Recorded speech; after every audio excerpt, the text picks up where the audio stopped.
Let's begin with a story. It's beginning of the year, maybe the first field trip. You have a couple of new students with you, and as you're going around the museum, you hear, wait a minute. I think I've been here before. I went here with my other school. And you ask, that's great. What did you learn? What did you do with the information that you learned here? And the response is, I don't remember. I think we just walked around and talked. Going to a museum can be an impactful learning experience, but as teachers, we need to do more than just get them there. How can we help them see the narrative, the story that is told within a museum? What I like about this museum idea lesson is it not only has students look at the artifacts that they'll see in the museum, but also has them look at the design of what the curator pulled together to further tell the narrative, looking at both the architecture, the layout, and the design, and then it goes on and allows them to design their own. When you're new to Minecraft, sometimes it can feel a little bit like this. You're wandering around a vast world and you know there's a lot of potential, but you're not sure where to start. My goal in the next minute is to show you how I would implement this lesson in a way that even someone who is new to using Minecraft could feel confident in bringing it to their classroom. So first I want to take a look at what resources are given to you in this lesson, and then a little bit how I would lay it out in my own classroom. The resource starts with an overview of what you'll do in Minecraft, but then it goes into an overview of the why, and then it moves on to showing you a piece of art. And I think this is a really great starting point to get your students thinking about how artifacts and how design can tell a narrative. Begin this lesson with art. Ask them questions about what they see. Have them say why they say what they say.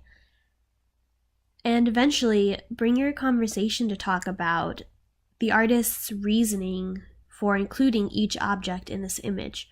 What does it tell about that main person depicted?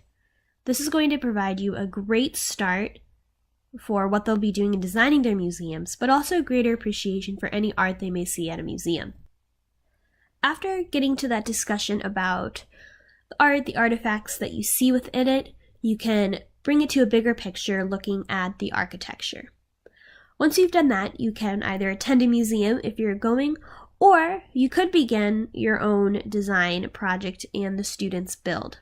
I would begin with the artifacts because it'll get students thinking about what things could help tell my narrative. What would go in a museum about me? I would then move on to having the students actually get into groups for that architecture part.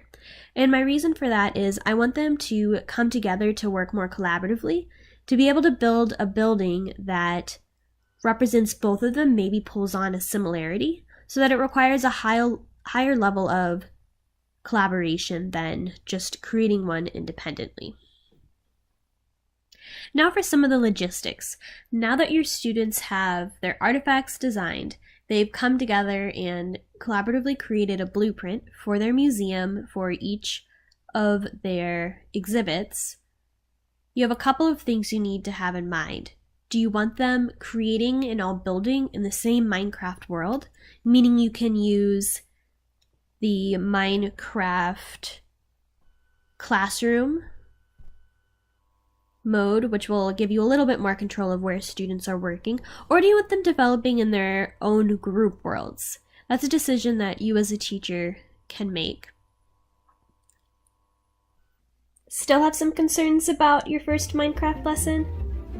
Remember, this is a collaborative project. It's perfect for students to grow skills by teaching each other, and they'll even teach you.